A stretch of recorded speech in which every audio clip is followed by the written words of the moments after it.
I'm not gonna do what I was thinking. I was like, waka waka waka, but I did it anyway.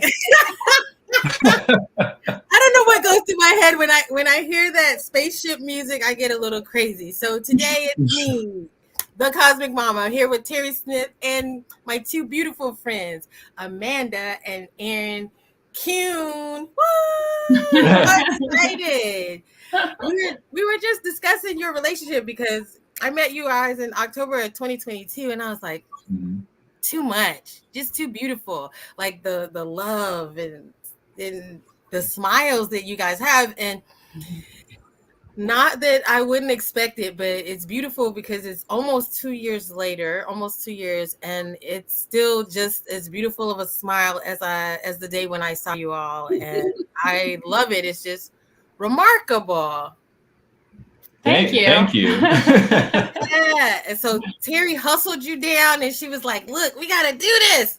So, he says to me, he goes, "Hey, you want to talk for a little?" And then I see the Facebook post. I was like, "Whoa!" Well, first it was just gonna be me, and then Terry's like, "Hey, would Amanda like to come on just for a bit, even if it's just for a bit?" I'm like, "Okay, yeah," and I'm like, "Hey, you want to come on just for a bit?" She's like, "Oh yeah, just for a bit." And then we see the Facebook post. It's like power couple. I'm like, what? She's like, "You give Eric a smile." I like to thrust people into titles. You know, yeah, what I mean? There you go. like that's what I see for you, and that's what it will be. So shall it be. So it be done. Right. Yeah. Well, thank so you. That's awesome. Aaron, we just saw you at the conference. You guys have been working together on the conference as well. How are you feeling about the past conference that we just had? It was amazing on my end, but how are you feeling about the results and how it all came together? Oh, it was amazing. I mean, every year it gets better, because this was the third year, and it was just so beautiful and so amazing. And I mean, seeing it's like a soul family reunion every time, like a soul tribe gathering, and it always exceeds my expectations every year, and I think Tyler can say the same. And thanks to Amanda helping out the last 2 years, it is a big part of that. So thank you so much for all your help. Girl. So What, the organizer girl? Yeah. Well, here it is. I met Terry not long before I met you all. Mm-hmm. And we've been together doing the show ever since. And actually, this was the first time we met in person, was at the conference. Oh, no way. That's awesome. That's great. Yeah. A lot of people that I'm just like meeting at the conference. Yeah. Well, that's how it's been for me for just conferences in general for the last, as long as it's been now, since 2017 is when I first started going to conferences. So yeah, because you meet people online or through doing shows or whatever, and then the first time I'll meet them in person is at a conference, and then it's just like a whole nother level of connection a lot of times. And it's, you can't replace in person. Online's great and this is all great, but like that's why I encourage people to come to conferences or at least just meet up in person in some way, because it's so huge, and there's nothing else like that, and there's like these activations I feel like that happen, especially the conference every year, it feels like an activation that happens, where it's like so powerful, all of us in one spot and coming together and interacting, and it's like this giant activation that just like ripples out, and that each of us individually then take back to our place in the world, and now we can like have that, we're like energized to go on our mission, in our life.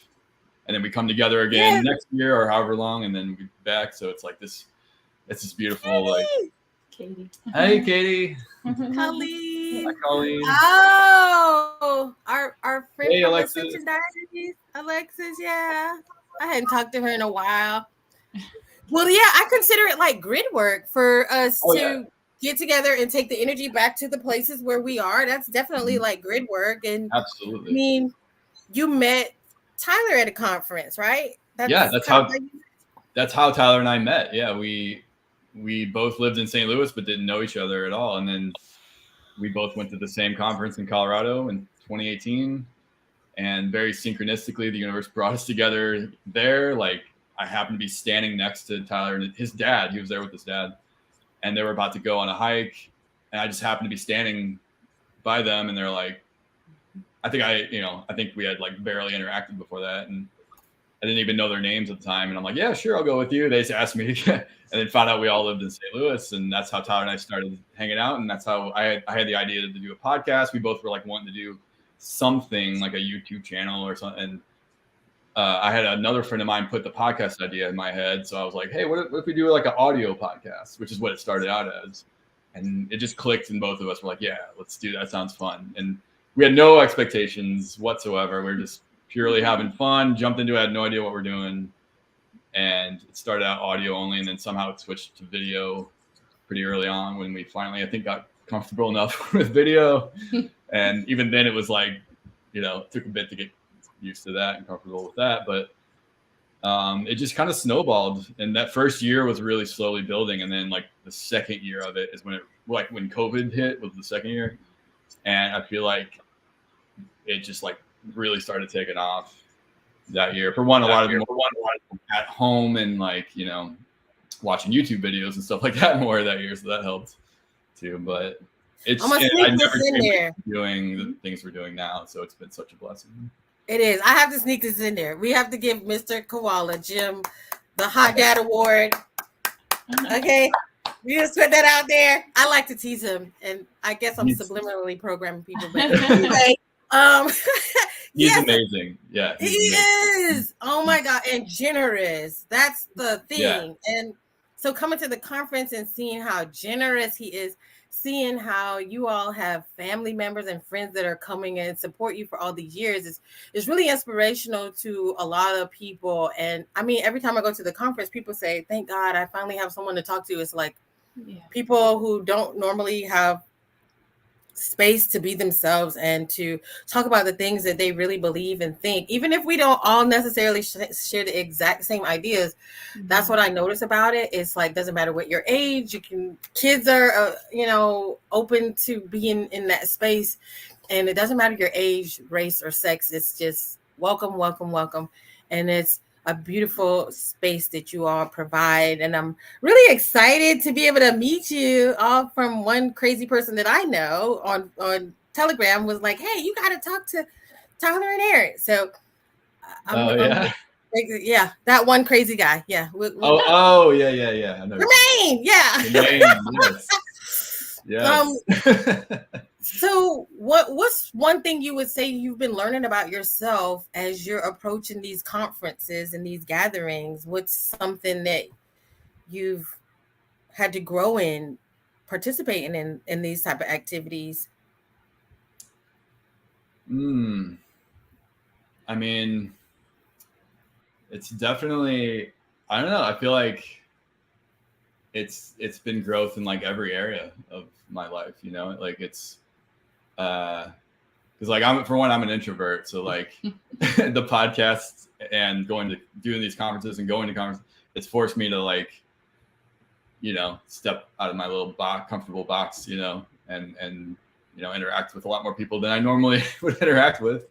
For one, probably even more too, because like receiving admiration and compliments too. Yeah, receiving love from, it's a lot. Like, wait a minute, stranger. Right.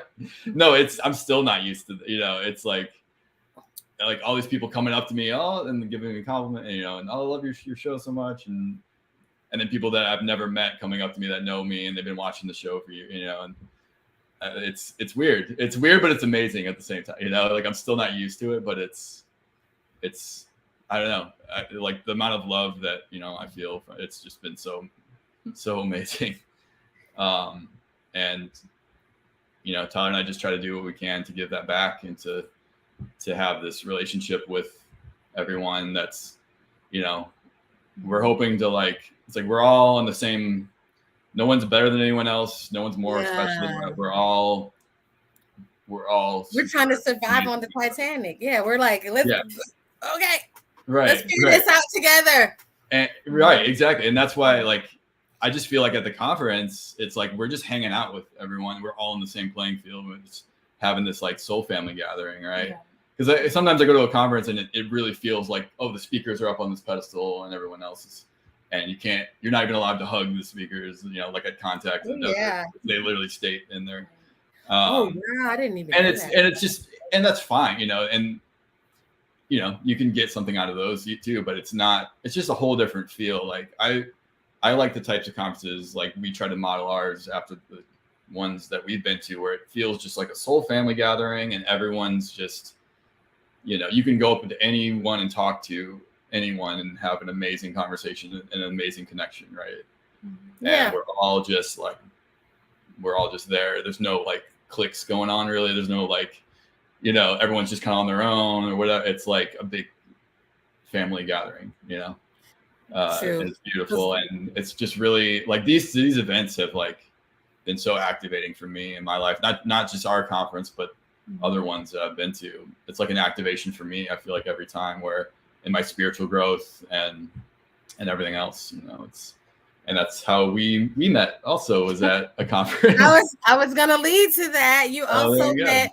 You got some more love at a conference. Just picking up love everywhere from the conference. Yeah. So things happen at conferences. They do. They do. So yeah. So tell us about that. You can tell us that at your own speed, pace, and depth, if you'd like. All right. Well, I'll give a brief version of my experience with it, and then I'll let you give. All right. And then she's like, he was looking at me. I wasn't looking at him. Like, no, I was kidding. Go ahead. Right. So, okay. So again, like the universe, God, whatever term you want to use, it's like the divine orchestration of it, right? So it's like you can't plan.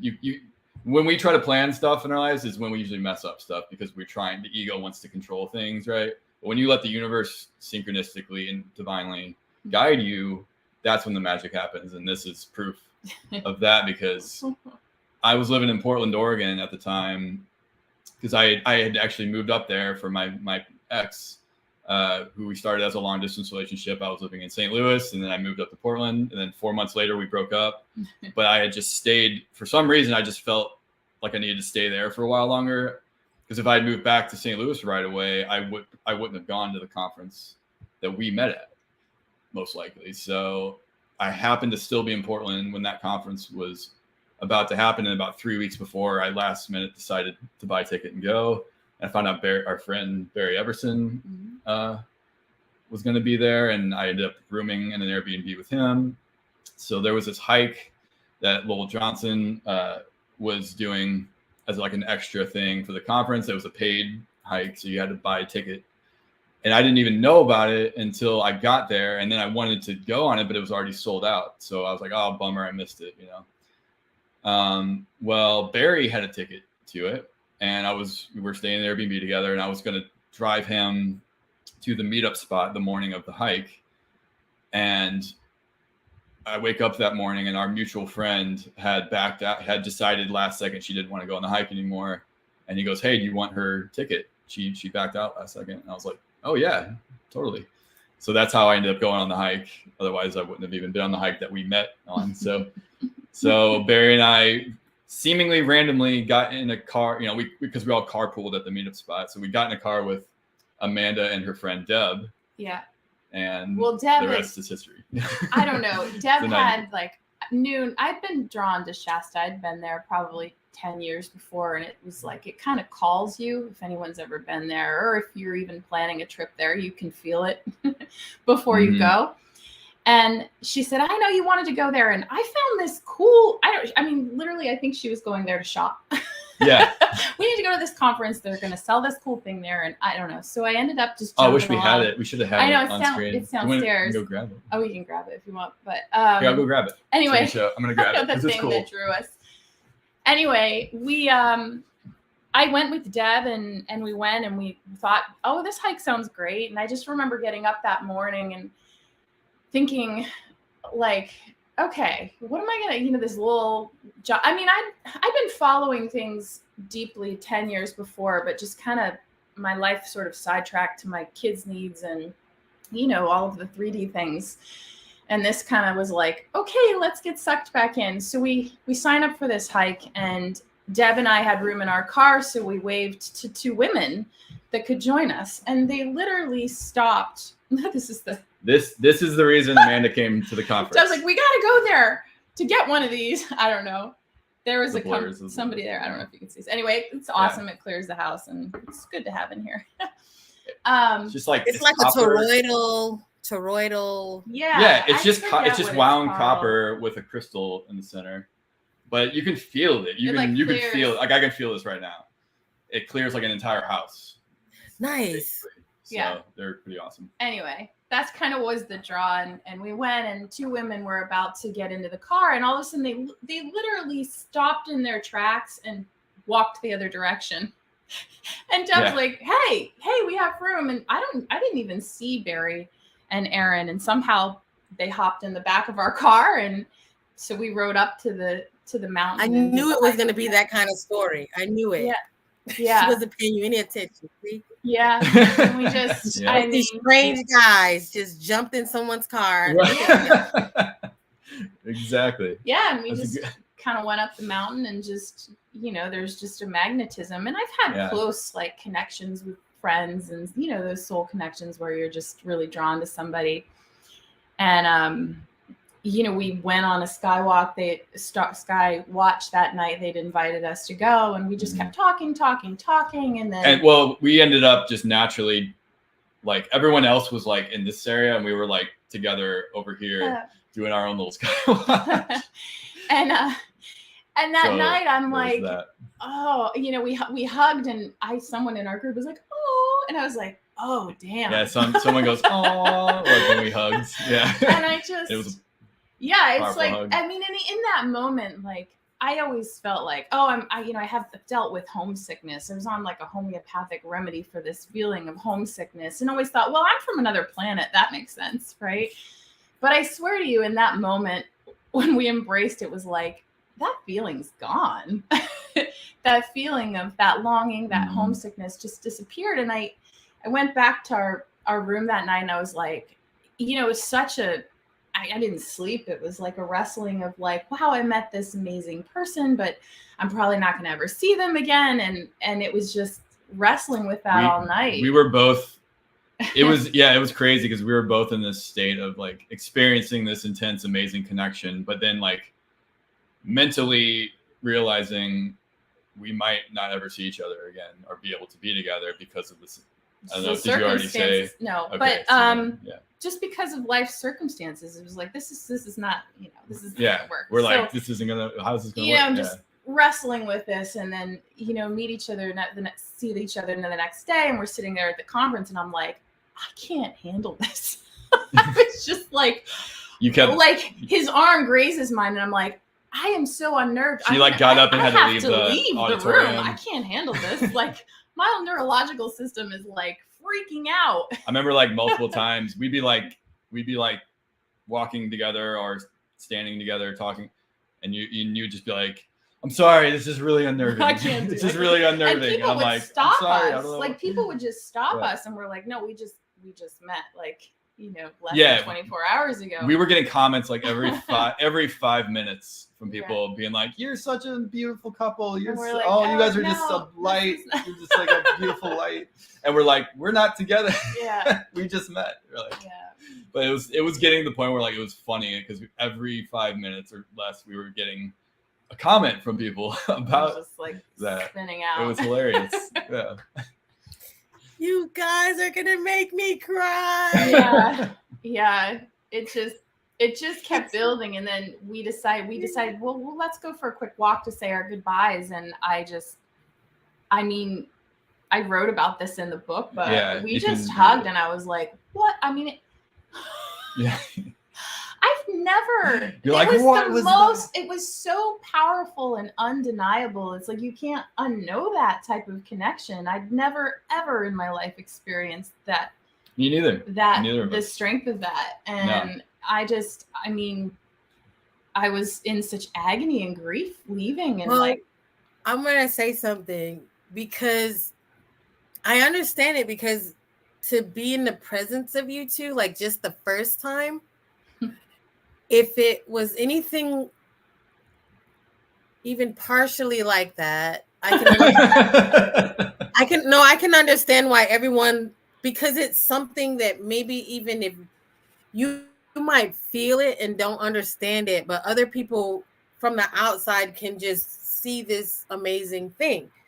And so I can imagine when you say unnerving, maybe people don't understand like a panic or anxiety of having such a beautiful feeling, but what do I do with it? And I don't know if I can even do anything with it. yeah. And what am I going to do for the rest of my life if I don't do something about this? Like, like what if you had held your own child and said, okay, and then that child is now gone? It's like, now what? Because the child is like this glow. So there's this thing that can make your heart glow. And it's like, I can't even have that anymore. And so how do I do that? Yeah. And that's what I was wrestling with. And it's like, you know, meeting Aaron was like coming back to myself too, right? It's like a piece that you didn't even know was in there that was woken up. And because we're used to the discomfort. We're used to not being understood or being misunderstood or not even really being in a connection. Or you have to compartmentalize yourself to make the relationship work, which is not a good thing. But so many people, that's just normal to so many people because that's all they know. Oh God. Yeah. And I just, I mean, I think that was what I was faced with is it was scarier to me not to explore this than anything else I had to walk through. And that's same here, but so, I mean, it wasn't easy, but that's how these types of connections are. We create, you know, mirrors and triggers and, you know, the lengths that you go for this type of connection and love. Risks. It'll make you take risks. It'll make you take chances. Like, I'm going to pursue this. I'm going to take a chance. Yeah. So then by the time I see you, that's what, 3 months later? Yeah. 3 or 4 about that. Yeah. About, well, 4, maybe 4. Wait, 3. No, 3. You're right. I can't do math right now. And then after that, you just decided. Yeah. Yeah. Yeah. I mean, I think, yeah. Yeah.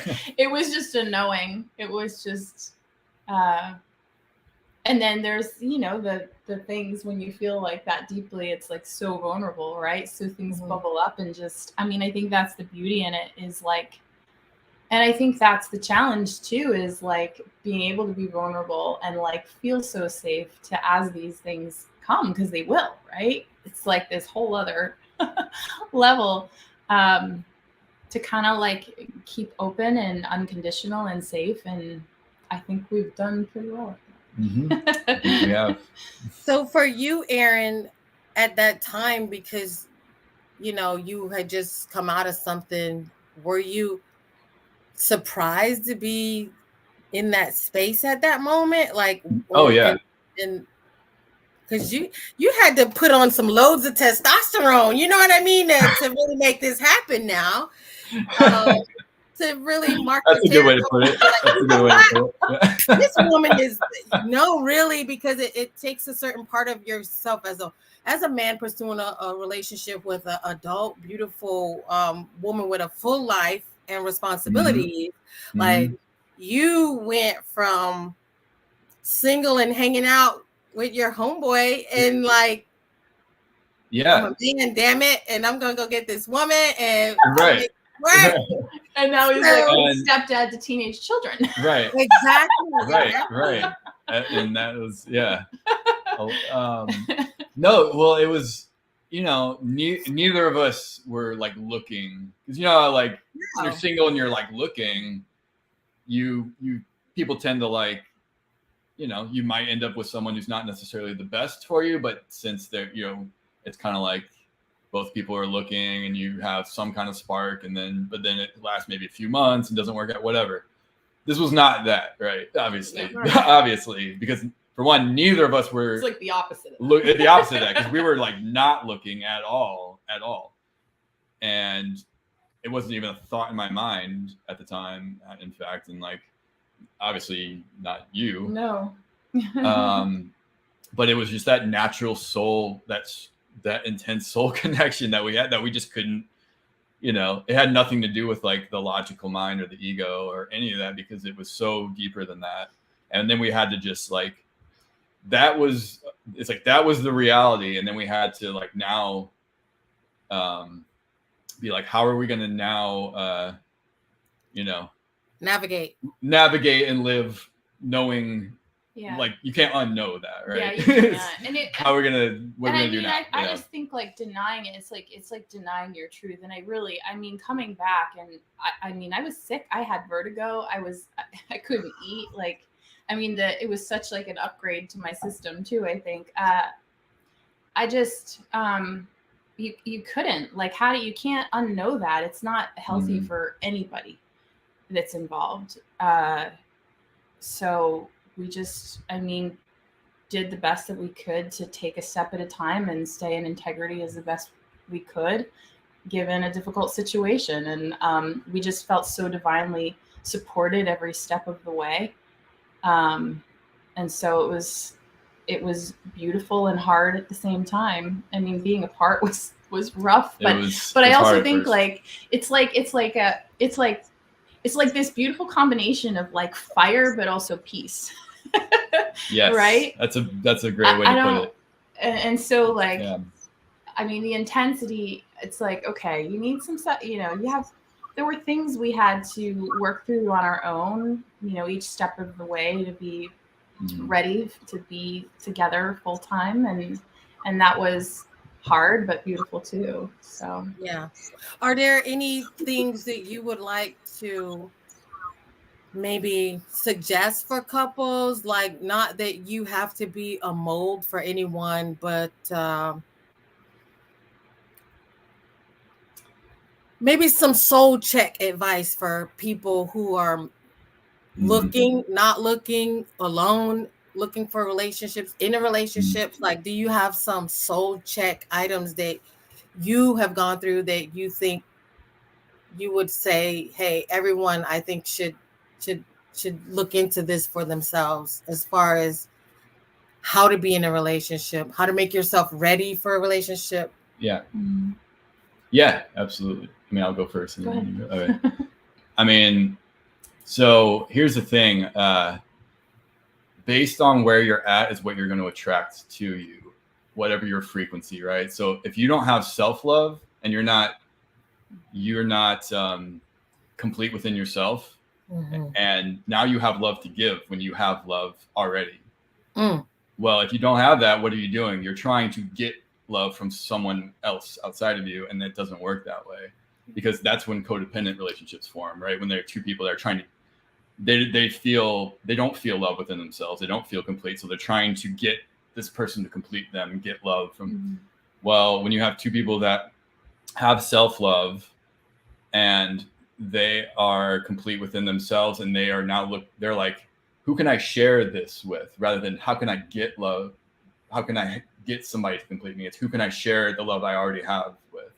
I feel like we both were there, and that's another reason why we came together. We both had love to give to each other, and it was just like beautiful. Well, and I think the beautiful thing about it too is, like, I mean, everybody always has work to do, right? And I think relationships is coming together. We create mirrors for each other, and I think that you know, when you're in the right relationship and you can feel that unconditional love, like, I know that even just I mean, for me, meeting Aaron has helped me love myself more, which, you know, it's not to sound that like that in a selfish way. It's like, wow, it's like, and someone said this to me, like, when you do things that hurt yourself, you're hurting him because of the type of connection you guys have. Is that making sense? So are you tracking? Erica's face is like she's deep in no, I'm totally tracking. Her face is like, no. It's I think hard. I think really hard. That's amazing. I appreciate that. The other thing I would say is you cannot force with this. Like, when it's real, and it's gonna happen naturally. like all you can do is work on yourself and be ready and be prepared for when this comes along. Now you're ready for it.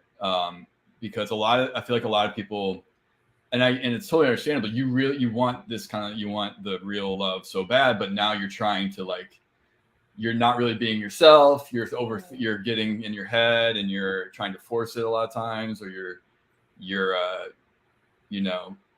it's like just work on yourself and become that love frequency. And now the universe will bring to you the opportunity, and then all you have to do is make the leap once the universe brings you the opportunity, and you will naturally attract each other. And that's exactly what happens. Keep taking the leap too, because it's not just it's work, right? But it's beautiful. It's not.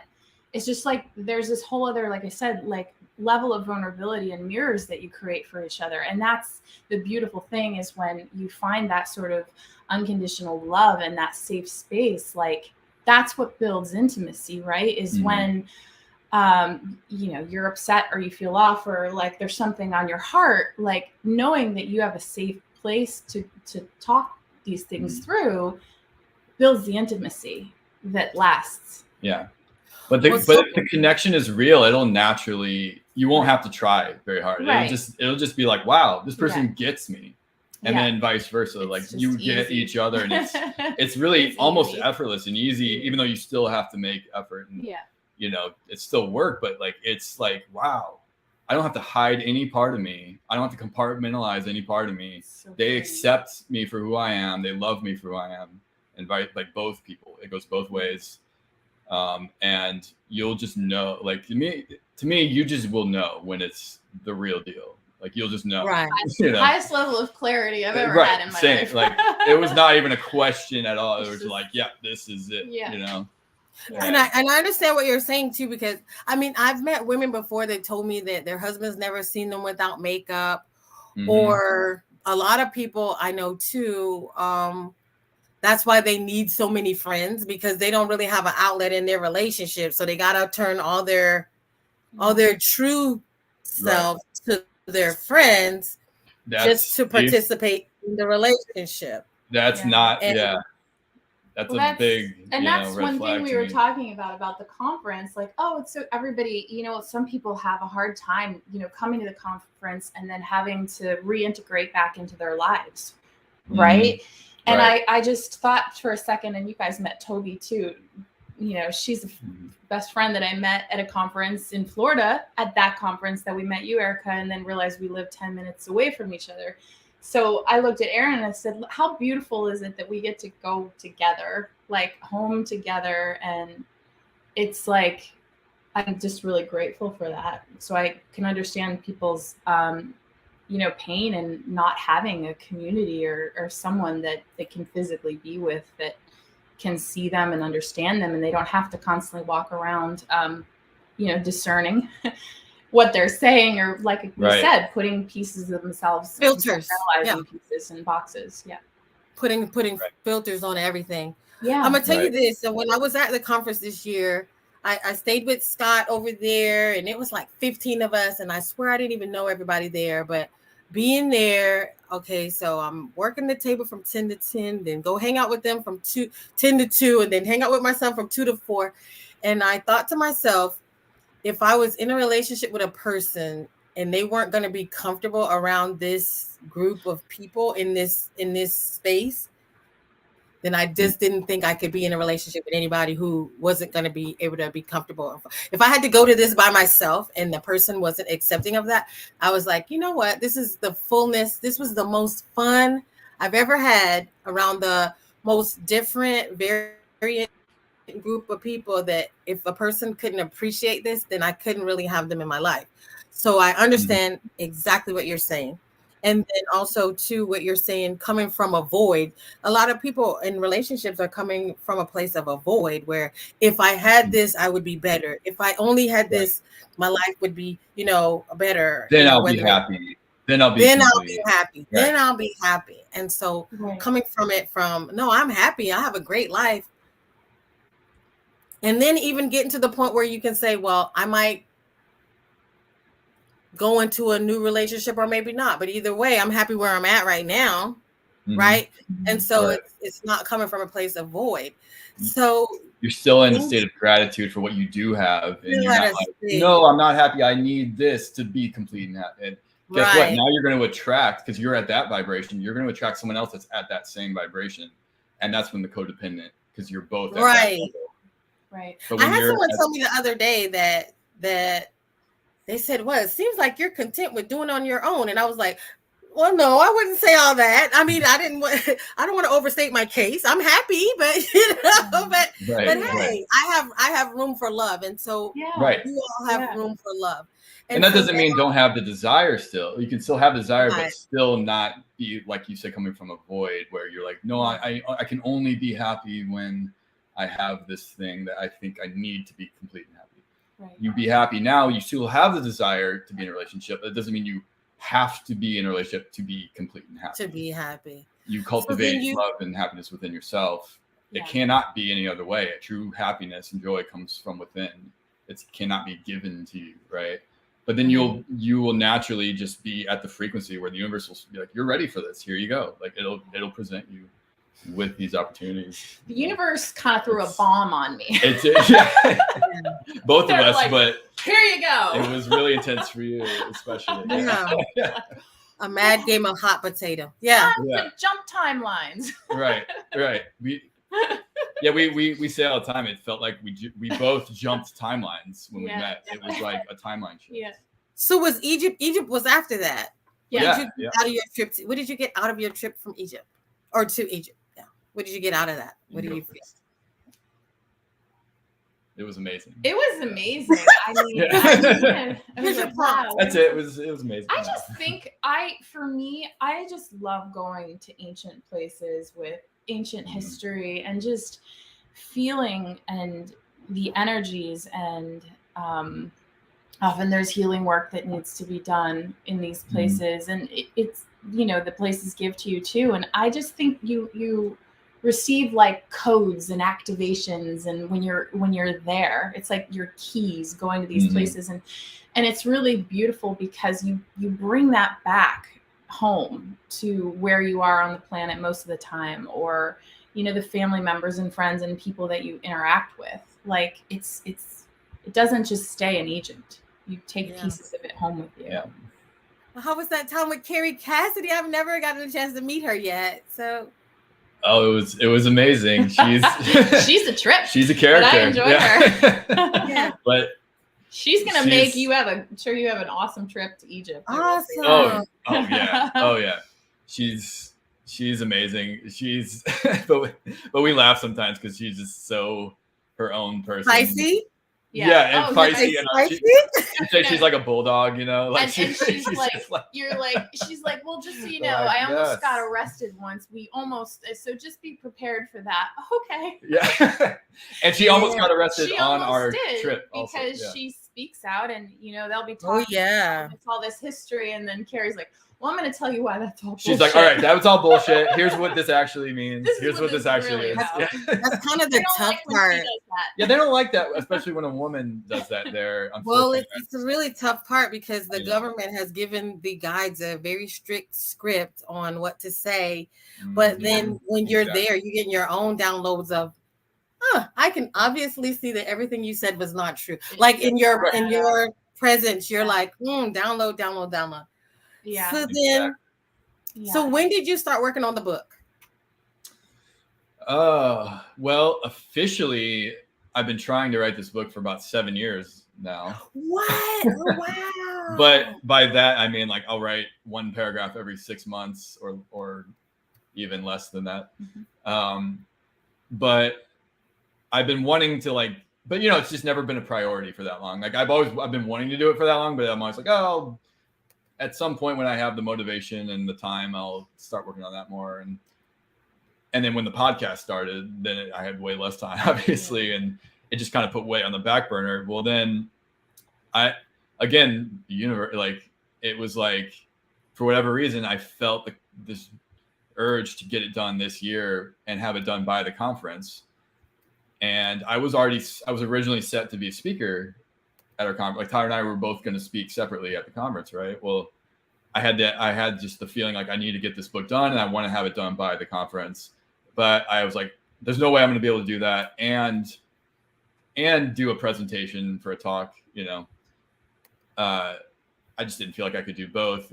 So I told Tyler, and I wanted to there was a few speakers that I was kind of bummed weren't speaking, and I wanted to use my slot for one of them too. So I told Tyler, I'm like, hey, look, I'm feeling called to get my book done, have it done by the conference, but I can't do that and come up with the talk at the same, time. It's just too much. So you just use my slot for somebody else. So he's like, all right. So that's why Margie K spoke this year. Otherwise she would have just been there as a vendor. So that, love Margie K. Me too. We both do. I love the X-ray vision. Oh my God. Oh my gosh. She's amazing. I know. And so I was so glad, I'm like, look, Margie wouldn't have even spoke if I wouldn't have, but I told Tyler, I'm like, I want to get my book done. And he's like, oh, it's funny you say that. I just found out that Jackie Kenner is doing a book writing course, like a 6-week. Wow. All right. And I was like, oh, really? Because we both, we both love Jackie and know she's amazing. So I knew that would be amazing. And I was like, it's $1,000. I'm like, you need to do it. I was like on the fence. I was like, it's a lot. I don't know. I could just maybe do this on my own. But then, because you were doing the one-on-one coaching, right? The personalized coaching. Yeah. No, and it was huge. I'm so glad I did it because from what I don't think I would have gotten it done in time for the conference. I'd probably still be writing, and it just helped me get it done and do it so well, and because she walked us through the writing, not just the publishing process, but the writing process from square one, so there's about 11 of us. Tony Rodriguez wrote his latest book and he was in it. Matthew Mornian wrote his latest book he just came out with. Yeah. Lily Nova, Lisa DiMartino. Those are some big books coming out of that workshop. Oh yeah. And Jackie wrote officially her first book. She co-wrote Project with Tony. With Tony. So this was her first, just her, solo. Book. Yeah. Yeah, and it was amazing. And so she wrote her book as she's like walking us through, and it was just huge, and it helped me to get my book. I somehow wrote it in 6 weeks. I don't even know how I did that, but because of Jackie's course and her guidance, like I was able to do that, and it still blows my mind. So like I still don't know how. A lot of late nights. I did that. A lot of late nights. I would stay up till like 3, 4, 5 in the morning, just writing on because I'm more of a night person. She's more of a morning person. Yeah. Well, there's a lot to say about accountability when you have an accountability partners and you can go through something together. Oh my God, that sounds amazing. So you got a lot going on inside this book. Yeah. Tell us about that. You got some guest stars in the book. So I'll start with you. So she wrote a whole chapter of the book of us meeting, which if you've read it, Well, I wrote it on my own because I don't know, someone is like, you got to tell your story and just take time to write it down. And, and then when he was like, hey, can I put it in? I read what she wrote. I'm like, that's amazing. Can I use that in my book? I was like, please, can I use it? And then when she's like, I don't know about that. Published it, I was like, oh my gosh, I'm going to be sick. It's just vulnerable. I mean, it is. It's a fantastic book. And at times he's like, hey, will you, sit down and read this? And it's like, oh my gosh, I love this man so much. And he wants me to read this. Oh shit! I was like, I hope I like it. What if it's like? Yeah, she's like, I have to tell him. What if I have to tell him I don't like it? What if I? So hold on a second, because there's an episode of Seinfeld where the girl watches his routine, and after that, she's like, I can't date you anymore. Yeah, she's like, oh no, I just didn't like your act. It just wasn't doing it for me. Oh my God, you remember that? So it was like that, but she actually like loved that. I'm sitting there reading it and I'm like, oh, thank God, this is amazing. She's like, oh, thank God. I love it. It's amazing. So you had another guest star in your book, Lily. Yeah. What was her chapter? Lily wrote a guest chapter. So it's funny. I wasn't even planning on her writing a guest chapter. I originally just a little section, because I have a chapter in the book, if you've read it, of all the different like ET experiencers. Yeah. And I was going to include Lily in that. And I was going to just write it myself, but I'm like, I want Lily to write this on her own. I just felt like it would be way better if she wrote that little from her section, perspective. Yeah. So I asked her, I'm like, hey Lily, I have this chapter in my book with all these, different experiencers, and just like they're no more than a couple paragraphs each, just really small, just generally going over their story and their information, right? But very brief, So I asked her, I'm like, would you like to write that? I just felt like I wanted you to write yours. It would be way better than me, trying to summarize it and write it. She's like, oh yeah, totally. And she's writing her own book, so it took her a while to get it done, understandably, because she's busy writing her own book. And then when she finally got it to me, it's this like huge chapter. It's like way longer than I expected. And there's 9 pictures. She's like, here's 9 pictures you can include in there, then I'll tell you where to include them. She's I was like, wow, she's a little woman, but she doesn't do anything small, No. She's yeah. She's so tiny, right? Yeah. She does everything big, right. Yeah, she does it all big. And I was just like, all right, you just wrote me an entire chapter, so I guess I'm gonna give you your own chapter. So that's how that you did it. That's how she got her own chapter in my book. Yeah. So she hijacked the chapter. Yeah, so she hijacked the chapter. It was great. Yeah. But no, it's great because that's like that chapter is like a little preview for her book. So, people can read that and be like, hey, if you want to know even more about her story and her information, go get her book. Yeah. And then you got the forward from Tyler. Tyler wrote the forward. I asked him to do that, and he was a little, because he had never written a forward or written anything before, and he's like, okay, I don't know how to write a forward. I don't know. And I'm like, dude, I could totally hear his voice. Yeah. Yeah. Exactly. And there's a little bit of sarcasm in there too. And right. Oh, yeah. Always. Yeah. Yeah. And I gave him examples from a few books of but I'm like, it doesn't even have to be as long as, just 1 page, no more than 1 page is fine, and he's like, all right. And then he finally sent me, again, he took forever to send me what he wrote, but he finally sent it to me. It was like before the date. Right. I'm like, Tyler, you got the forward. Tyler forward. He's like, yeah, I'm sweating. Yeah. And he finally, and it was perfect. He said to me, and it was perfect. I was like, dude, that's amazing. Thank you so much. Did he tell you that I wrote it? Oh no! No, I'm totally kidding. wait a second. I was like, let's see if I can mess with your head. The truth comes out. Oh. I knew it. No. He'll kick me in the back of the leg for that. But anyway, so now it comes all together. This beautiful product. Does Jackie go over it before you? Does she proof it, or how does that work? Is it no? She just I mean, she was like, at any point in time, we had the class, we had she would make a video of her going over stuff and for each week, and then upload it, and we could watch the video. But then we also had a Zoom call each week where we're all talking together, talking through stuff. And then she's also like, at any point in time, if you need one-on-one help, contact me, and we'll schedule out a time, and I will get on a Zoom call with you, and we'll one-on-one whatever you need help with, and I'll help you. So I didn't actually do that with her. Or wait, did I? No, I did it. I did at one point, just for a half hour. More for something, I don't even remember. Cover. The cover, I think. Yeah, that's right. But other than that, oh nice. Yeah. I was just doing the normal cover course. But yeah, she recommended get and edit somebody to edit your book as you go, maybe every week. Yeah, that makes sense.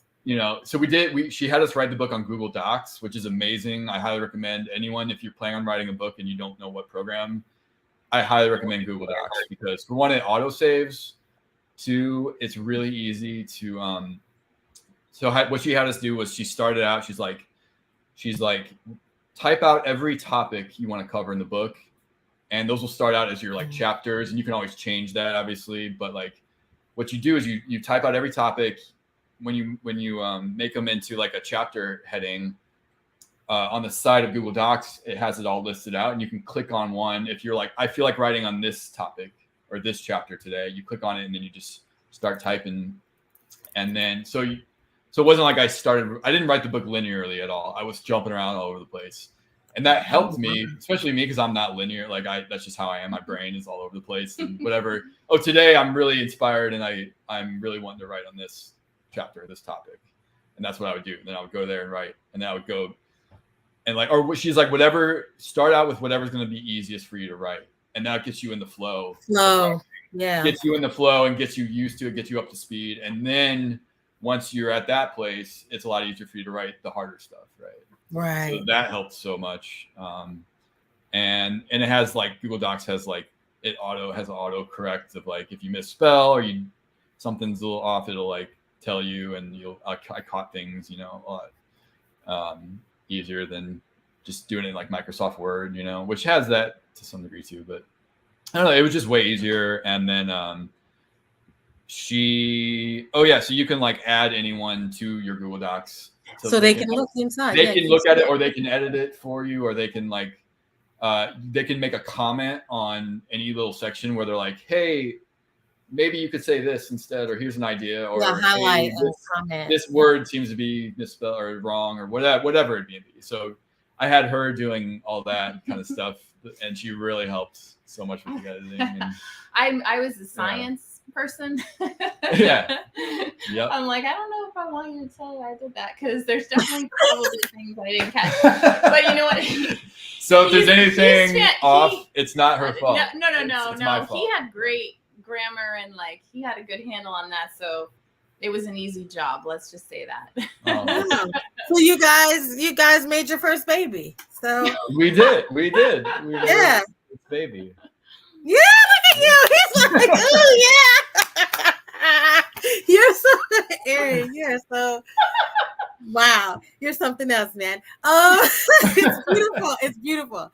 And so now you're totally proud. You got the cover. Everything comes together. And how do you feel about the finished product? Like, people are buying it. People were loving it.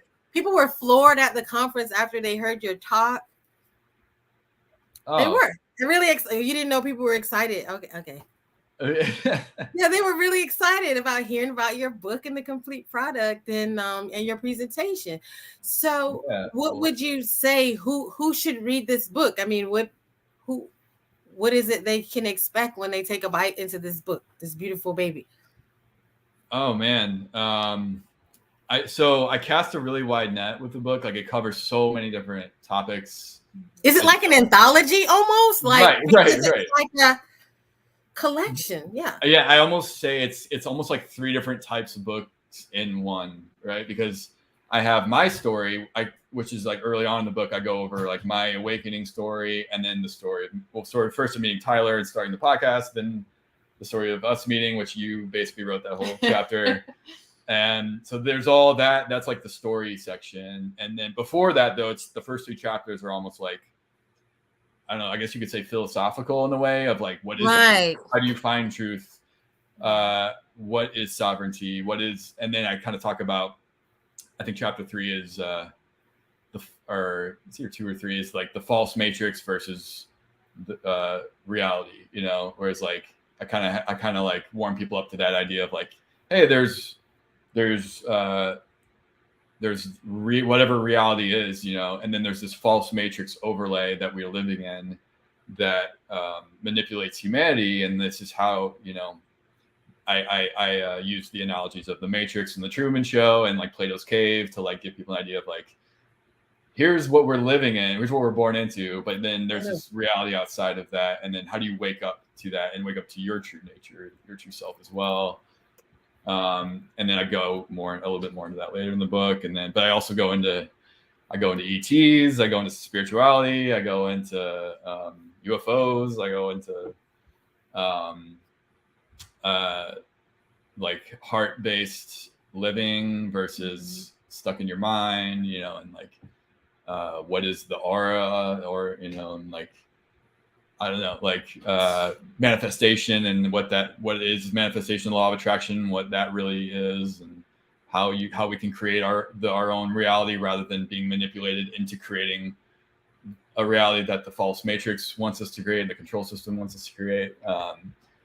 And yeah, kind of just touch. I was like, halfway through writing it, I was kind of like worried because I'm like, how am I ever going to finish this book? Because I'm touching on so many different things. Like, I'm gonna put the spacing bigger and the font bigger because there's no way I can hit the page 200 number. Yeah, because I want to There's hit no 200 way. pages. There's I'm like, maybe I'll make and the he's font like- bigger and the spacing, and I'll hit 200. He's like, he just kept, and I'm like, dude, at the end it's like 400 pages, 80,000 words, and it's like almost 400 pages. I was like, well, like, how I did guess I I guess I did all right. It's almost like it's like a true introduction to your world. It's everything that you've gone so far.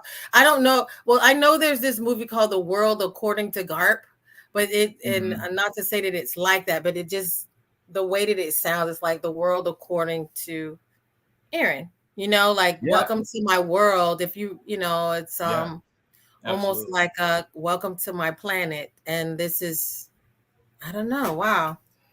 Yeah, well, like any new person to the planet could come and they could come into the consciousness and be like, here, let me take you on a guided tour of the world the way I see it. Right.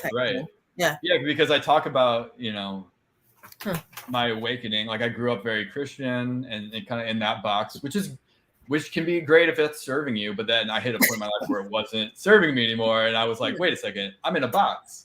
I thought I had the ultimate reality and the ultimate truth, but I realized I was in a box, and one that was handed to me. And then I started my own journey to truth, to use the name of the podcast.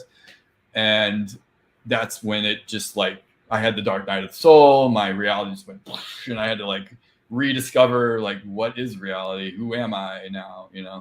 And that's when I kind of went down every rabbit hole. And so then what I talk about that earlier in the book. And then I kind of like, now here's the overview of like everything I've found generally, from my awakening and what I think is going on in this reality, and what I think the true nature of who I am and who everyone is. And that's why I go into like the nature of the soul, and that we're all actually, to put the big picture perspective, like we're all actually God, infinite consciousness, having a temporary experience and on a planet as a certain person, so that we can have that unique experience that then serves the greater whole, and that expands our soul, which is just a fractal of the greater of God, and there's the eternal self versus like this temporary body I'm in right now is like your ego is like the false self that a lot of people think they are because they've never had any kind of awakening. They're just stuck in their ego and in like an unconscious state. Well, when you have an awakening, you expand out of that and you realize, whoa, I'm like this much greater eternal thing having an experience as a human being. Right. So I go into all that in the book. Bigger than man, bigger than woman, bigger than race, bigger than American. Every label you can think of. Bigger than all every labels. Right. You cannot label it, right? But the labels, it's great having experience of those labels. That's great. But when you think you are those labels is when the problems happen, because that's when you're fragile, unconscious in an ego thinking, and that's when you attach to so many different things because you think you are that thing. You think you are your religion. You think you are your race. You think you are your gender. You think you are your status, your job, whatever. Go down the list. And I'll describe that as fragility. Yeah, because those bubbles can be popped, and that makes you very fragile. Yeah, and reactive if you're attached to that idea. Mm-hmm. Well, that's when you can truly you live from this place of now power and sovereignty and love frequency when you're at that level, and that's when you're fearless, right? Because you now know who you are at that deeper level, that okay, if I die, I die. I'm not afraid of death anymore, because I know death is an illusion. It's just a transition of my consciousness. That's it. It's not, but so many people, it's like fear of the unknown. They don't know what's going to happen when they die, so they're terrified of death, then it's easy for you to cling to a belief system of what I think is going to happen when I die, and I really want to believe, beliefs, right, instead of knowing.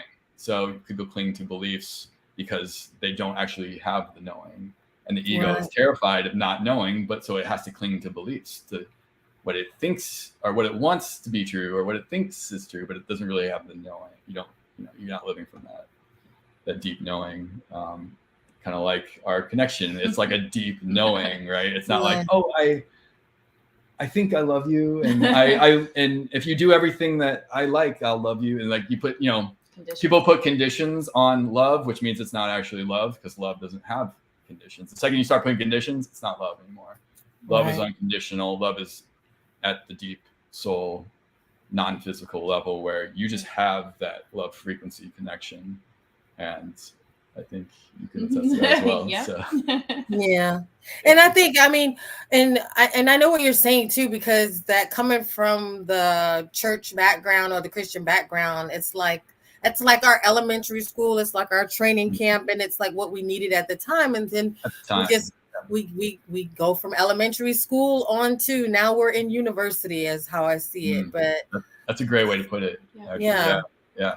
So now, the other day you had a hangout with Terry. You had a great session. I don't know if you want to share anything about what you learned from your Akashic journey that for your next book, you know. Oh yeah, maybe I can put some of that in the next book. Yeah, thank you so much, Terry. Terry offered me a free Akashic journey session, which is kind of like a QHHT. You're welcome. Yeah. Right, very similar, but a little bit different. You have your own unique way you do it, and it took me into some past lives. One started off with one off planet, and then it went to like Lemurian times, and then it went to like Atlantis times, where I was like, it was like I'm in Egypt, but before the Egypt of even like that we understand. Right. It was like the pyramids were still shiny, you know, they still had that covering on them, you know, before the destruction of that, and before when it was like lush and very tropical and green. And it was so I had a few different past lives come through, and it was so these were new to you. These were not ones that you had experienced before. No, it was new. And then it was like at the end of it, it was like this integration happened of like, now these lives are now integrated in more of my life now, you know, where I have access to it more, and it's more integrated. Access. So it was powerful. So Terry, you can talk more about you know that if you want. Well, I was really honored to do this with you, Aaron, because every time I do them, they're always different, and so it's an honor when I become a part of that and see the energy and just guide people through it. And I just found I could feel that integration happening, you know, like just melding into you, and it's just amazing to observe that. And do you have, after that, now it's been a couple of weeks, have you noticed any difference in how you access information and understanding? Has it made any shift for you? I'm sure I haven't like consciously noticed anything, but you know, I'm sure it's there, and you know, so much is operating at an unconscious level, you know, subconscious level, that I immediately after it, I could feel that, and during it and immediately after it, I could feel that powerful integration and what transpired, you know, the activation that happened. And but I can, you know, it's still there. I just I can't pinpoint. Would you say you learned any lesson, like anything?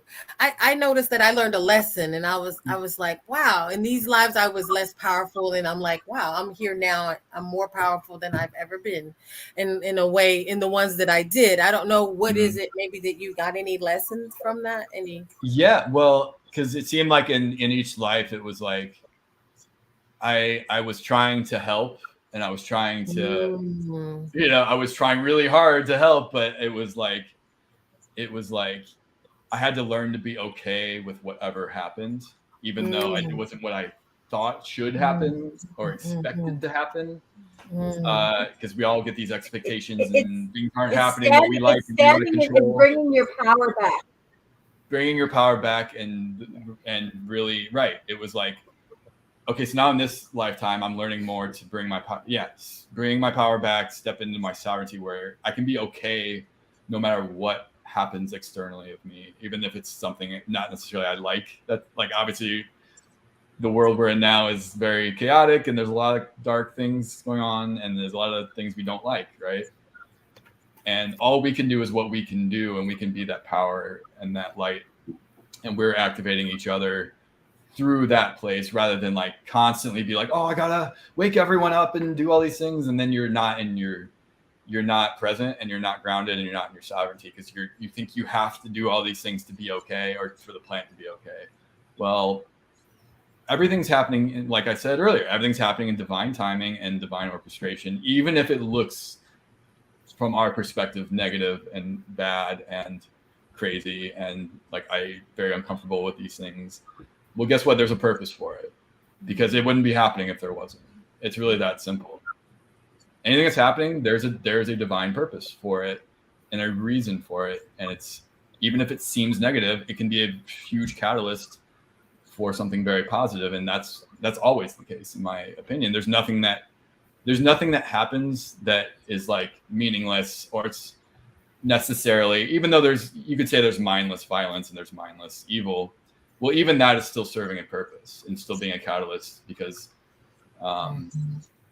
and it's like we're never going to fully be able to comprehend that in this 3D, in this reality as a human, because there's only so much we can really comprehend. But we can comprehend the greater truths, I think, or we can embody those where we're like, all right, I have faith and trust that the universe, God, whatever term you want, source, whatever term you want, is divine, is perfect already. It's not like it's becoming perfect. It's already perfect. And that means creation is already perfect. It's just whatever shows up on the outside is what is on the inside. And that goes for us personally, individually, and that also goes for the collective of all humanity. So the reason the planet is the way it is because that's a reflection of what humans have collectively manifested, right? Yeah. Or what has been on the inside that is then mirrored out on the outside. And I talk about that whole concept in my book as well, and how that works. And all the ancients talked about it, basically, and it talked about how everything is connected. There's no separation. So anything I do to you or do to anyone or anything outside of me, I'm actually doing to myself. And that's why karma exists, because there's no separation. So if I go and kill somebody or hurt somebody or do something unloving, well, now I'm going to experience the balance of that. I'm going to experience, maybe not in the exact same way, maybe not right after immediately, sometimes immediately, but not, it could be years, it could be the next lifetime.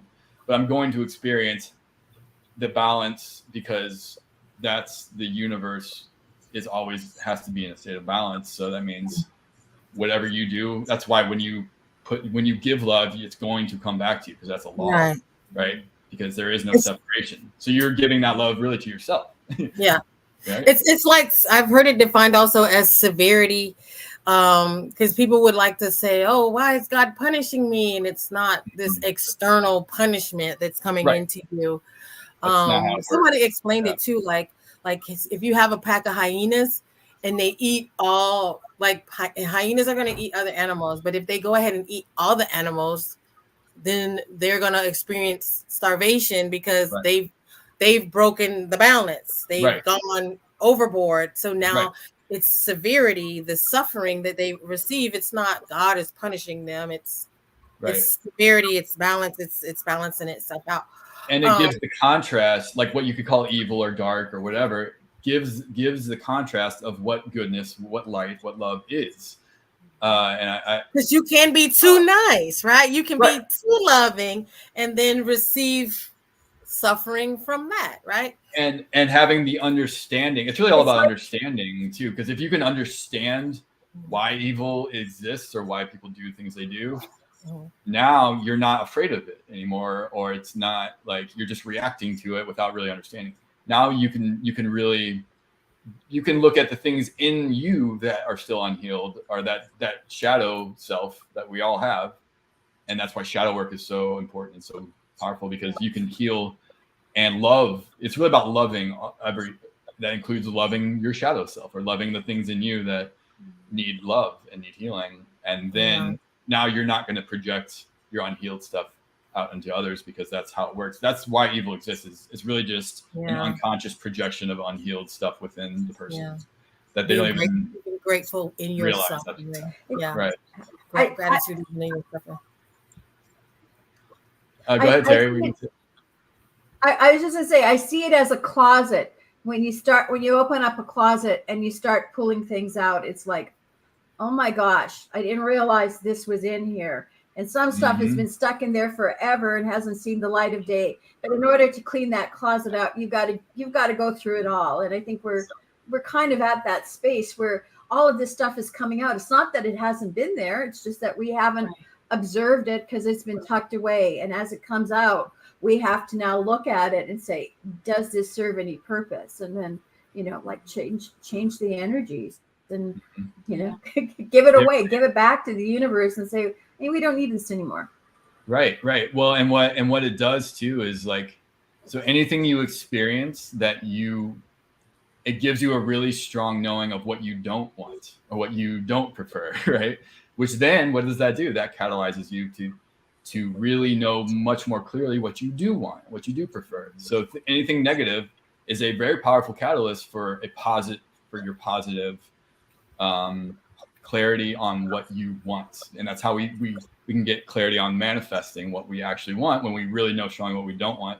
Obviously, there's a point where it becomes no longer, okay, I already know what I don't want. I don't need to keep suffering. But that's where you have to sometimes set those boundaries and remove yourself from situations where you're just keeping yourself in suffering for no reason. And it's not helping you and it's not helping the other person. Because sometimes the most loving thing you can do is to set that boundary with the other, separate yourself from them. And then they're not being enabled to keep doing that behavior. And then you're loving yourself by not keep subjecting yourself to because you already got everything you needed to out of that anyway. It's like, okay, I know I don't want that. I know that's not who I want to be or how I want to live. Now I'm going to go, embody love. And I want to learn my lessons with grace and ease. I want to learn my lessons with love in a whole different way. I can, and saying to the universe, I can learn without suffering. I can learn in a positive way. So in the future, is there any future plans you would like for us to be looking out for? Future conferences, future things that we should be looking out for when it comes to you, Aaron, you, Amanda, you and Amanda, separate together? I don't know. I don't know. I feel like we're on the verge of something. It's just like we're at this like in between, lots of shifts happening right now. I don't know that it's entirely clear, but I mean, that's big steps with the book and everything. It's been huge.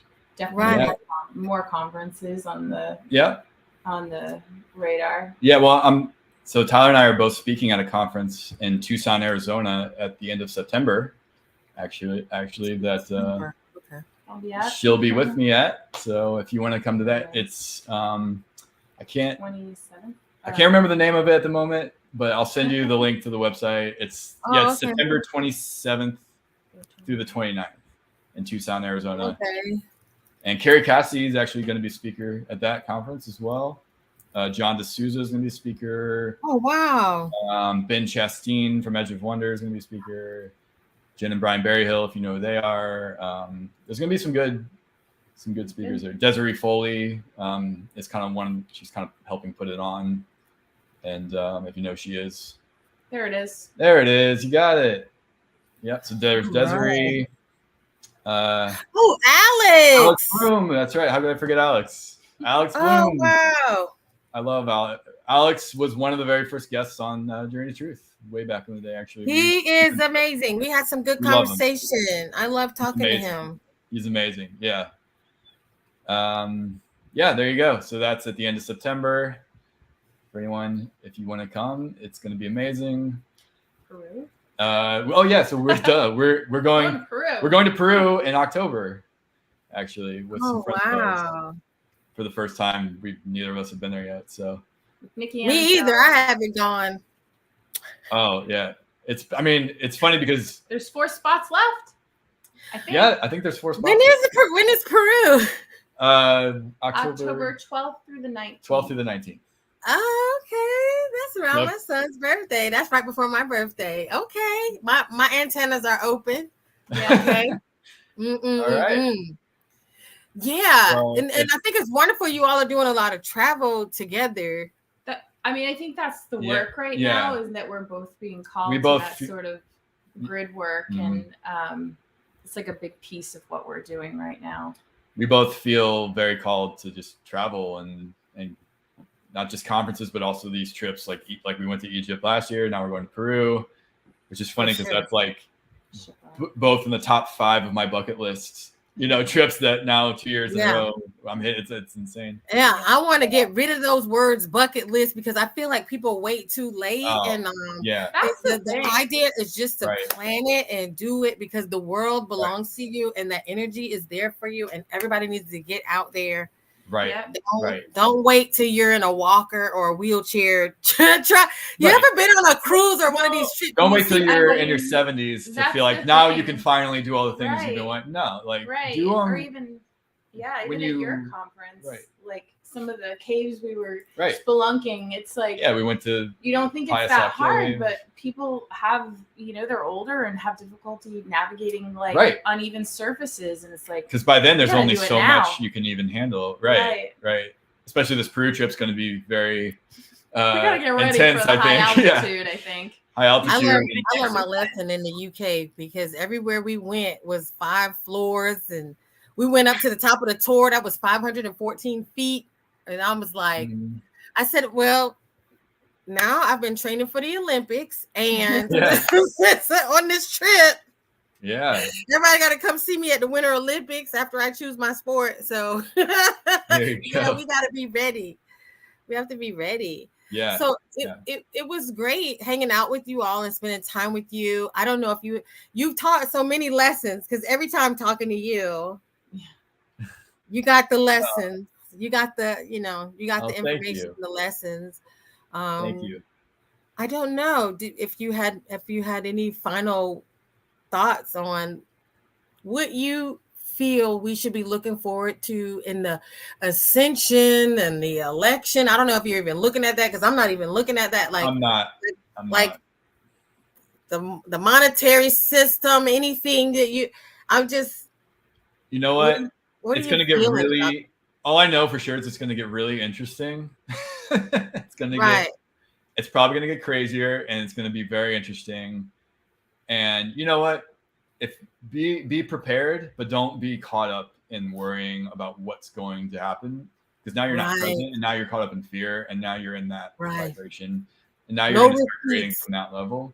Because the whole reason we got in this mess in the first place is because we're giving our power away and thinking we don't have the power, and we're being manipulated into creating what the system has manipulated us into feeding into, right? And they're freaking out because more and more people are awakening, raising their consciousness and taking their power back naturally, usually not even realizing that's what they're doing, and no longer consenting, realizing, wait a second, we have the power. I have the power. Like, I don't need to, just because I'm told I have to do something or I have to live a certain way, I don't have to do that.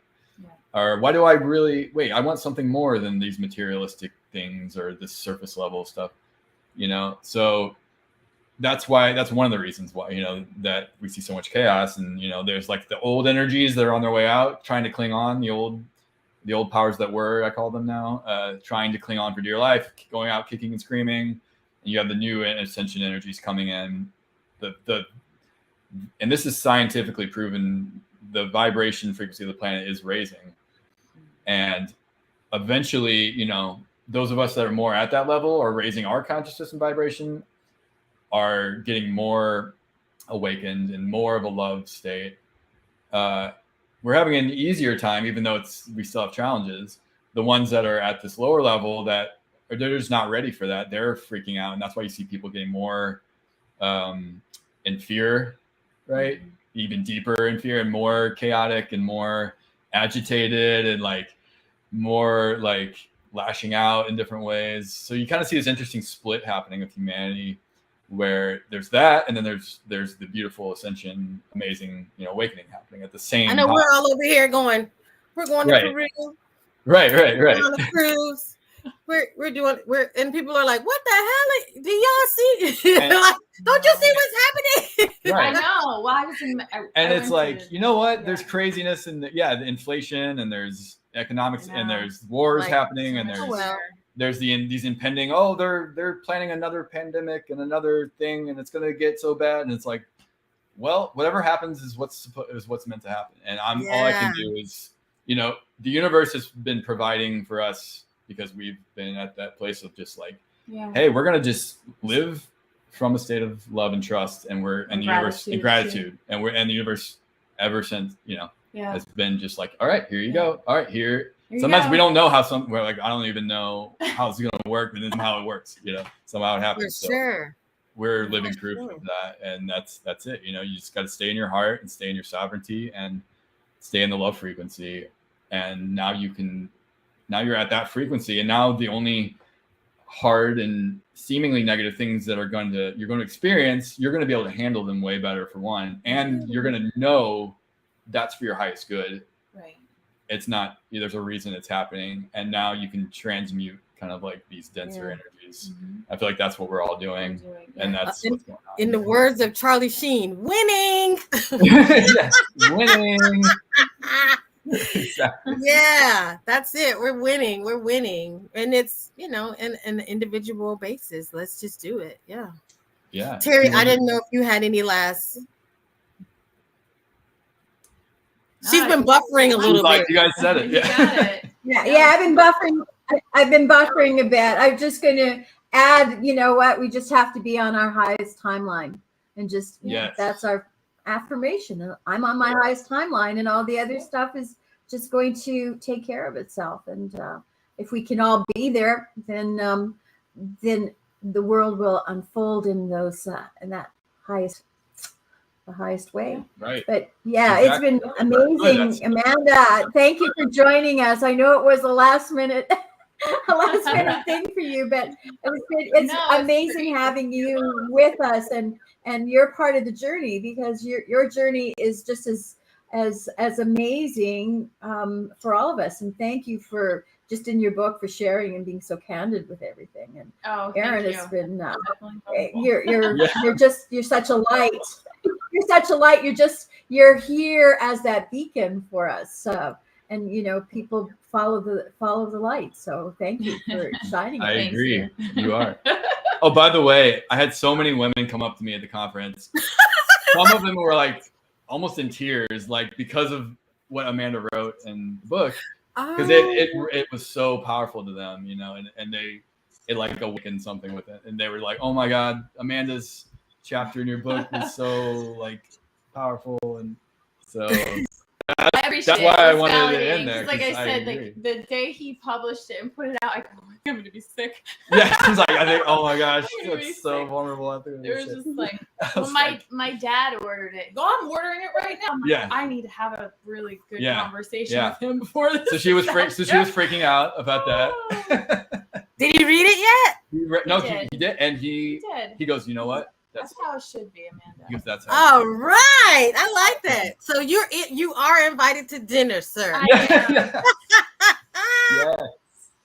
He's all right. All right. I'll let him come over for dinner. Exactly. Does he let you, sit at the big end of the table, or what, like? Yeah. Oh yeah. Me and him get along great. Like I've actually awesome.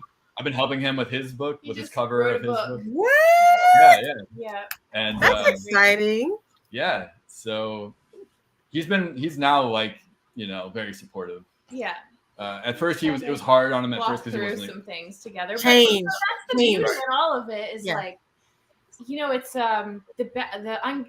what does unconditional love look like? Just because someone makes a change in there, it brings up so many triggers and mirrors in people, and it really was a little messy to start, but such lessons in boundaries and what unconditional love looks like. And so I'm grateful for all of it, even though it was, my dad and I are closer than we've ever been. And, it's because we walked, it was, we good.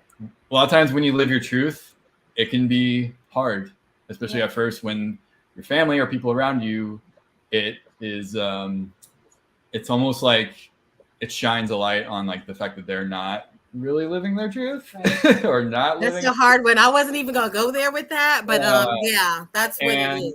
it can be triggering to people around And you. we're all supposed to suffer the same. And if you like, oh wait a minute, you stepping into your freedom, then now it causes me to look at myself and say, well, yikes. Wow. And right. it's like And there you can be can love, judgment. and when it's just this whole idea of loving somebody, like just because you don't understand what someone's walking through or the choices they're making doesn't mean that you don't love them or you don't support them. So I think that was a big lesson. Right. Just, and even if you don't agree with certain things, it's like, okay, well, it's okay. If they're your family or they're supposedly your friend, you can speak hey, tell me your perspective, but still from a place of love instead of judgment and I'm not accepting you anymore, because I don't agree with this thing you did. Right. And you're gonna get that a lot of times when something like this happens, because it's like and especially if they can't understand it, they're gonna just, well, that must be this bad thing that happened because that's the only thing that makes sense to me of why this happened, Right. But because we're like, change. How do we explain this to people that have never experienced this? Right, exactly. They've Life is full of change. Right. Life is full of change. And it's a blessing. And so I'm very happy for you all. And we're gonna say goodnight. Because you're the one with the time constraint, not me. I got literally 3 minutes. I'm supposed to I tried to let you out early. No, it was my fault. I did it myself. Thank you so much. You did. Okay, well, we're going to hit this button. We're going to fly on out. Me and Terry and Vishnu, we're going to fly on out. And thank you for hanging out with us. Thank you so Aaron! Thank you.